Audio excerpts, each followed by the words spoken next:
ওর অবস্থা তখন খুব খারাপ, দাঁড়ানোর শক্তি নেই, শুধু কেমন যেন নিঃশ্বাস নিচ্ছে, কাদা দিয়ে সারা শরীর ভেজা। আমি ওকে বললাম, কি হয়েছে, কেমন করে তুই এত পেছনে পড়লি, আর এই অবস্থা হলো কি করে? ও বলে, আমি তোদের বলেছিলাম না কি যেন আমার পেছনে হাঁটছে, তোরা তো বিশ্বাস করলি না। হাঁটতে হাঁটতে আমি একটু পেছনে পড়ে গিয়েছিলাম, আর ঠিক তখনই পেছন থেকে কে যেন এমন জোরে একটা টান দিয়ে আমাকে কাদার মাঝে চাপ দিয়ে ধরে। আমি চিৎকার দিব, এই সময়টাও পাইনি। শুধু একটা জিনিস লক্ষ্য করছি, ওই অবয়বটার পুরো শরীর কালো লোম দিয়ে ভরা ছিল। এই কথাগুলো বলতে বলতে ও অজ্ঞান হয়ে যায়।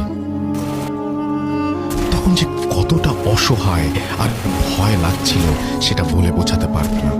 ওর কথা শুনে আমাদের শরীরের শক্তি হারিয়ে যাচ্ছে। না জানি কখন আমাদের সাথেও কিছু ঘটে। সবাই আল্লাহর নাম নিয়ে হাতের ক্যাটা, টর্চ লাইট, ব্যাগ একজনের হাতে দিয়ে আমি আর আরেকজন অনেক কষ্ট করে ওকে ঘাড়ে ওঠাই। আমাদের ভয়ে আর শীতের কারণে হাতে পায়ে শক্তি পাচ্ছিলাম না, তাই ওর ওজন অনেক বেশি মনে হচ্ছিল। সবাই আল্লাহর নাম উচ্চারণ করতে করতে ওকে নিয়ে খুব দ্রুত বাসায় চলে যাওয়া শুরু করি, আর ওদেরকে বলি সূরা পড়তে থাক। হাঁটছি তো হাঁটছি, পথে যেন শেষ নেই। কথায় আছে, বিপদে পথ এগোয় না। একটা সময় আমরা ওই ফ্রেন্ডটার বাসায় গিয়ে পৌঁছাই। তারপর ওর বাবা মাকে ডাকতে থাকি।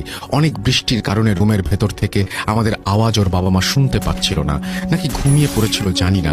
তখন একজন গিয়ে দরজায় ঠক ঠক করে নক করি। তারপর সবাই বেরিয়ে আসে। এসে এমন অবস্থা দেখে সবাই আমাদেরকে জিজ্ঞেস করে কিভাবে কি হলো। পরে আমরা সবাই সব ঘটনা খুলে বলি। তারপর ওর বাবা আমাদেরকে এমন রাগ আর বকা দেয়, শুধু মারটায় বেঁচে গিয়েছিলাম। ফ্রেন্ডটার মা বলল, ওরাও তো অনেক ভয় পেয়ে গেছে, ওদেরকে অযথা বকছেন কেন, আগে আমার ছেলেকে সুস্থ করেন। আমরা তখন তাড়াতাড়ি ওর বাসা থেকে ওরই কিছু কাপড় নিয়ে এসে ওর ভেজা কাপড় চেঞ্জ করে দেই।